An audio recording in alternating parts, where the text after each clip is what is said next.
नमस्कार मित्रों, हमारे YouTube चैनल द टीचर्स में आपका स्वागत है। इस वीडियो में हम लोग भारतीय इतिहास और संस्कृति से संबंधित 10 अति महत्वपूर्ण प्रश्नों को देखेंगे। आइए देखते हैं ये 10 अति महत्वपूर्ण प्रश्न क्या हैं। जैसे पहला प्रश्न पूछा गया है आपसे कि बौद्ध संघ में भिक्षुणी के रूप में स्त्रियों के प्रवेश की अनुमति बुद्ध द्वारा कहाँ दी गई थी।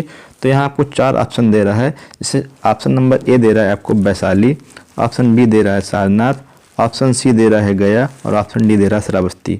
तो इस प्रश्न का सही उत्तर होगा वैशाली। अर्थात वैशाली में बुद्ध ने भिक्षुणियों को संघ में प्रवेश की अनुमति प्रदान की थी और यह अनुमति अपने शिष्य आनंद के कहने पर प्रदान की थी। जो उनके शिष्य थे आपके आनंद, उनके कहने पर यह अनुमति प्रदान की थी।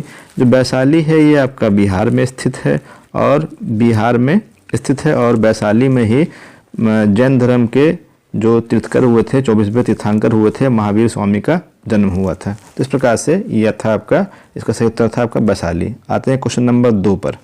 क्वेश्चन नंबर 2 कह रहा है सौत्रांत्रिक किस धर्म का संप्रदाय था। तो आपको ऑप्शन दे रहा है ए जैन धर्म, ऑप्शन बी दे रहा है बौद्ध धर्म, ऑप्शन सी दे रहा है भागवत धर्म, ऑप्शन डी दे रहा है आपको वैष्णव धर्म। तो इसका सही उत्तर होगा बौद्ध धर्म। तो जो सौत्रांत्रिक संप्रदाय है इसका संबंध बौद्ध धर्म से है। तो जो ये बौद्ध धर्म की हीनयान शाखा से संबंधित है आपका जो ये संप्रदाय है आपका। नेक्स्ट चलते हैं क्वेश्चन नंबर 3 की ओर। क्वेश्चन नंबर 3 कह रहा है वह प्रथम गुप्त शासक जिसने परम भागवत की उपाधि धारण की थी। तो परम भागवत की उपाधि धारण करने वाला गुप्त जो शासक था आपका वो थे, आपको जो ऑप्शन दे रहा है यहाँ पे, option A Samudragupta, option B Chandragupta प्रथम, ऑप्शन सी चंद्रगुप्त द्वितीय, ऑप्शन डी भानुगुप्त। इसका सही उत्तर होगा चंद्रगुप्त द्वितीय। अर्थात ऑप्शन सी सही होगा कि ऑप्शन सी आपका सही है। चंद्रगुप्त द्वितीय ने परम भागवत की उपाधि धारण की थी। नेक्स्ट चलते हैं क्वेश्चन नंबर 4 की ओर। क्वेश्चन नंबर 4 कह रहा है आपसे द्वितीय जैन सभा कब हुई थी। तो यहाँ आपको 4 ऑप्शन दे रहा है। ऑप्शन ए 250 ईस्वी, ऑप्शन बी 512 ईस्वी, ऑप्शन सी 612 ईस्वी, ऑप्शन डी 712 ईस्वी। इसका सही उत्तर होगा 512 ईस्वी। तो ये 512 ईस्वी में बल्लभी में हुई थी। कहाँ हुई थी आपकी ये बल्लभी में हुई थी। और बल्लभी कहाँ पड़ता है आपका, जो बल्लभी है ये गुजरात में है। तो गुजरात के बल्लभी में ये हुई थी आपकी। उसके अलावा हम जानते हैं कुल मिला के 2 जैन संगीतियाँ हुई थी। पहली जो हुई थी आपकी वो 300 BC में हुई थी, 300 BC में हुई थी। और कहाँ हुई थी आपकी ये हुई थी आपकी पाटलिपुत्र में हुई थी।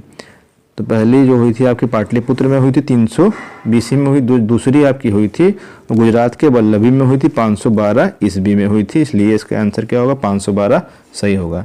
नेक्स्ट चलते हैं क्वेश्चन नंबर 5 की ओर। क्वेश्चन नंबर 5 कह रहा है किस सुल्तान ने इक्ता व्यवस्था आरंभ की। ऑप्शन ए दे रहा है इल्तुतमिश, ऑप्शन बी दे रहा है रजिया, ऑप्शन सी दे रहा है कुतुबुद्दीन ऐबक, ऑप्शन डी दे रहा है बलबन। इसका सही उत्तर होगा इल्तुतमिश। इल्तुतमिश ने इक्ता व्यवस्था को आरंभ किया था। इस प्रकार 5वें का ए सही होगा। क्वेश्चन नंबर 6 पे आते हैं। क्वेश्चन नंबर 6 कह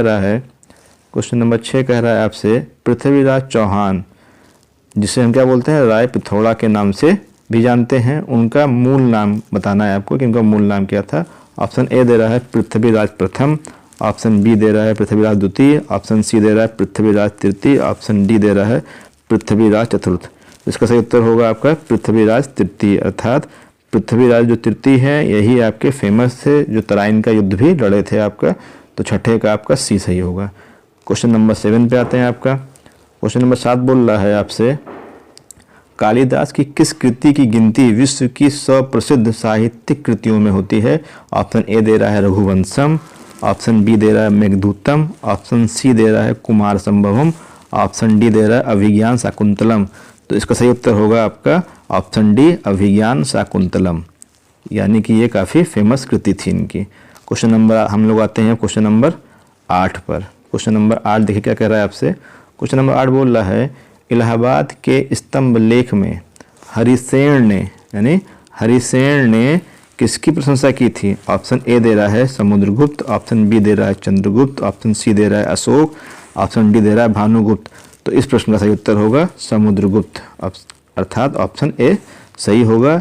यानी कि इलाहाबाद के स्तंभ लेख में हरिसेन ने समुद्रगुप्त की प्रशंसा की है। नेक्स्ट चलते हैं क्वेश्चन नंबर 9 पर। क्वेश्चन नंबर 9 कह रहा है बिंबिसार ने अपने राजवैद्य जीवक को किस किस राज्य के राजा की चिकित्सा के लिए भेजा था? ऑप्शन ए दे रहा है वैशाली, ऑप्शन बी दे रहा है मगध, ऑप्शन सी दे रहा है अवंती, ऑप्शन डी दे रहा है लुम्बिनी। तो इसका सही उत्तर होगा अवंती। अवंती जो है आपका वर्तमान में मध्य प्रदेश में स्थित है और इसको हम उज्जैन के नाम से जानते हैं इस समय। और जो ये राजवैद्य जो गए थे आपके, वो अवंती के राजकुमार थे, आपके राजा थे प्रद्योत, उन्हीं की चिकित्सा के लिए ये गए थे आपका। इस प्रकार से प्रद्योत की चिकित्सा हेतु बिंबिसार ने अपने राजवैद्य जीवक को भेजा था अवंती के राजा के पास। तो 9 का आपका सी सही होगा। क्वेश्चन नंबर 10 पे चलते हैं। क्वेश्चन नंबर 10 कह रहा है आपसे अशोक के अभिलेख में उसके किस एकमात्र पुत्र की चर्चा की गई है? ऑप्शन ए दे रहा है तीवर, ऑप्शन बी दे रहा है कुणाल, ऑप्शन सी दे रहा है महेंद्र, ऑप्शन डी दे रहा है संघमित्रा। तो यहाँ पे जो है तीवर, कुणाल, महेंद्र तीनों ही अशोक के पुत्र थे और संघमित्रा अशोक की पुत्री थी। जो तीवर थे, तीवर का ही उल्लेख अभिलेखों में मिलता है, कुणाल और महेंद्र का नहीं मिलता, बल्कि तीवर का उल्लेख आपका मिलता है, इसलिए 10वें का ए सही होगा। इस प्रकार से हमने 10 अति महत्वपूर्ण प्रश्नों को देखा। आशा करता हूँ यह वीडियो आपको पसंद आया होगा। चैनल को लाइक करें, शेयर करें, सब्सक्राइब करें। धन्यवाद।